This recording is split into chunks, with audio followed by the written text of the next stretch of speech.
Hello সবাইকে, কেমন আছো তোমরা সবাই? আশা করছি সবাই খুব ভালো আছো, সুস্থ আছো। আর আমিও ভীষণ ভালো আছি। আমার নতুন আরও একটি ভ্লগে তোমাদের সকলকে জানাই অনেক অনেক স্বাগত। তো আজকে হচ্ছে মঙ্গলবার, মানে সরস্বতী পুজোর আগের দিন। আর এখন বাজে প্রায় বেলা 12:30 মতো। তো আমরা দুই যা মিলে চলে এসেছি পুজোর কেনাকাটা করতে। তো প্রথমেই চলে এসেছি ফল বাজারে। তো প্রথমে ফল নিয়ে নেব, তারপরে হচ্ছে নেব ফুল। আর জানো তো, আমরা আমাদের বাড়িতে প্রায় অনেক পুজোই হয়ে থাকে। তো আমরা এই প্রথম পুজোর কেনাকাটা আমরা দুই যা মিলে করছি। আর আমাদের বাড়ির যে পুজো, মানে যা যা পুজো হয় সমস্ত পুজোর কেনাকাটা প্রত্যেকবারই করে বাবা আর ভাই। তো এইবার আমরা ভেবেছি যে আমরাই পুজোর বাজারটা করব। যেহেতু সরস্বতী পুজোয় তো সেরকম একটা কিছু লাগে না, তাই আমরা দুই যা মিলেই করে নেব। তো সেই মতো বাবা আমাদের টাকা দিয়ে দিয়েছে, আর আমরা দুই যা চলে এসেছি বাজারে। তো দেখতেই পেলে ফল বাজার থেকে ফলটা কিনে নিয়ে এবার চলে এসেছি ফুলের দোকানে। আর আজকে জানো তো অনেকগুলো ফুলের দোকান বসেছে, আর এটা এই জায়গাটার নাম হচ্ছে বউবাজার। তো এখানে অনেক ফুলের দোকান রোজ বসে, কিন্তু আজকে একটু বেশিই বসেছে। কিন্তু আজকে জানো তো ফুলের না প্রচণ্ড দাম।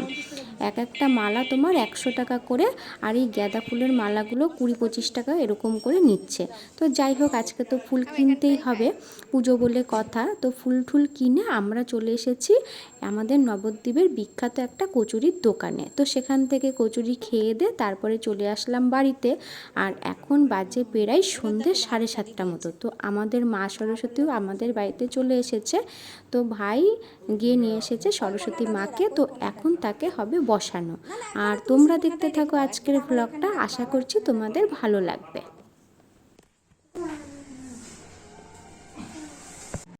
তো বন্ধুরা, আজকে হচ্ছে বুধবার, মানে সরস্বতী পুজোর দিন। তাই আমিও সকাল সকাল ঘুম থেকে উঠে হলুদ মেখে স্নান টান করে একেবারে শাড়ি ঠাড়ি পরে তৈরি হয়ে গেছি।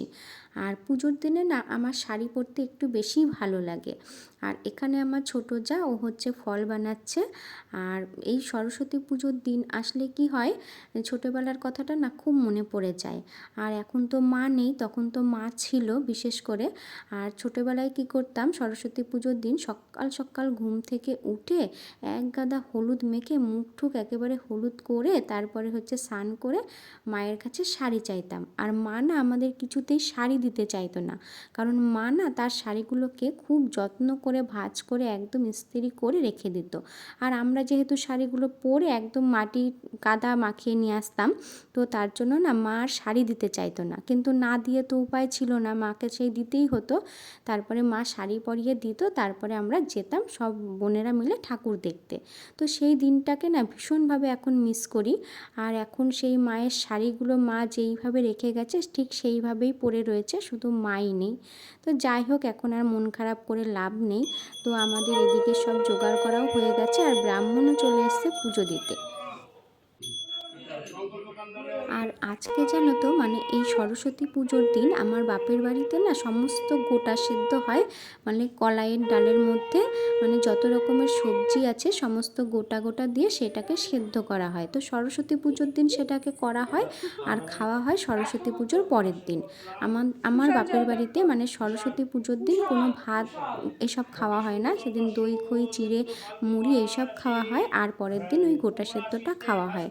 তো মা তো নেই, তো সেই গোটা সেদ্ধটাকেও না আমি ভীষণভাবে মিস করি। এই সরস্বতী পুজো আসলেই আমার না ওটা ভীষণভাবে খেতে ইচ্ছে করে, কিন্তু উপায় নেই। তো তোমাদের কার কার বাড়ি এরকম গোটা সেদ্ধ হয় অবশ্যই তোমরা জানিও কমেন্ট করে।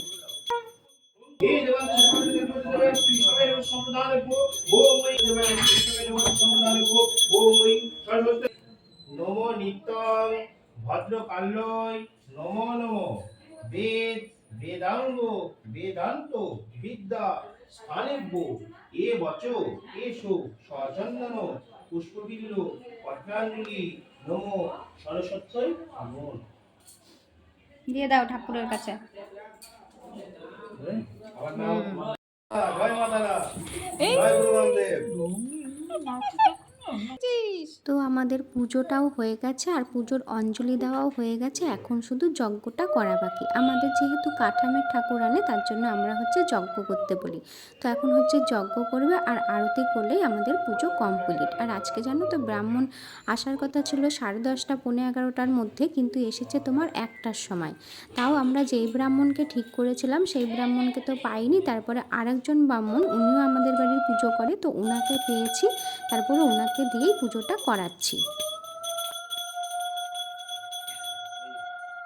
আর এই লক্ষ্মী পুজো আর সরস্বতী পুজোর দিন ব্রাহ্মণ তো পাওয়াই যায় না।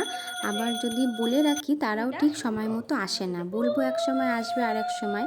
তো যাই হোক, আমাদের সরস্বতী পুজোটা কিন্তু খুব সুন্দরভাবেই হয়ে গেছে। আর এখন বাজে প্রায় বেলা 1:30 মতো, খিদেও পেয়ে গেছে প্রচুর। আর আজকে মা রান্না করেছে খিচুড়ি, পাঁচ তরকারি আর হচ্ছে বেগুন ভাজা। আর আমাদের বাড়িতে না যে কোনো পুজোতে খিচুড়িটাই বেশি রান্না করা হয়, যেহেতু আমাদের বাড়িতে সবাই খিচুড়ি খেতে ভীষণ ভালোবাসে। খিচুড়ি হলে আমাদের তরকারিও লাগে না, শুধু শুধুই খিচুড়ি খেয়ে নেয়, এরকম একটা ব্যাপার। তো যাই হোক, সরস্বতী পুজো বলে কথা, তার মধ্যে আবার 14ই ফেব্রুয়ারি বরের সাথে তো একটু ঘুরতে বেরোতেই হবে। তো আমি পরে নিয়েছি একটা সাদা রঙের জামদানির শাড়ি। আর প্রথমে জানো তো ভেবেছিলাম যে হলুদ রঙের জামদানি পরবো, কিন্তু তারপরে ভাবলাম হলুদ শাড়িটা না ভীষণ কমন হয়ে গেছে। তো যাই হোক, সাদা রঙের জামদানি পরে সাজুগুজু করে বেরিয়ে পড়েছি ঠাকুর দেখতে। তা কয়েকটা ঠাকুর দেখার পরে চলে এসেছি একটা রেস্টুরেন্টে। আর এখানেও দেখো পুজো করা হয়েছে। আর এখানের মা সরস্বতীটা না খুব সুন্দর দেখতে। তো যাই হোক, একটু এত সুন্দর সেজেছি তাই একটুখানি ভিডিও করে নিচ্ছিলাম। আর করতে করতে জানো তো আমাদের খাবারটাও চলে এসেছে। তো এখন খাওয়া দাওয়াটা করে নেব। আর আজকের মতো ব্লগটা আমি এখানেই শেষ করছি। আর জানো তো আজকে বড় আমাকে একটুখানি ভিডিও করে দিয়েছে, অন্য সময় করে দিতে চায় না, তো আজকে বলার সঙ্গে সঙ্গে না ভিডিও করে দিয়েছে। তো যাই হোক, আজকের মতো ব্লগটা এখানেই শেষ করছি। আর তোমাদের যদি আমার আজকের ব্লগটা ভালো লেগে থাকে তাহলে প্লিজ একটা লাইক করে দিও, শেয়ার করতে ভুলে যেও না। আর এই রকম ভিডিও যদি তোমরা আরও দেখতে চাও তাহলে প্লিজ আমার চ্যানেলটিকে সাবস্ক্রাইব করে আমার পাশে থাকতে পারো। দেখা হবে নতুন কোনো ব্লগে, ততক্ষণের জন্য টাটা, সবাই ভালো থেকো, সুস্থ থেকো।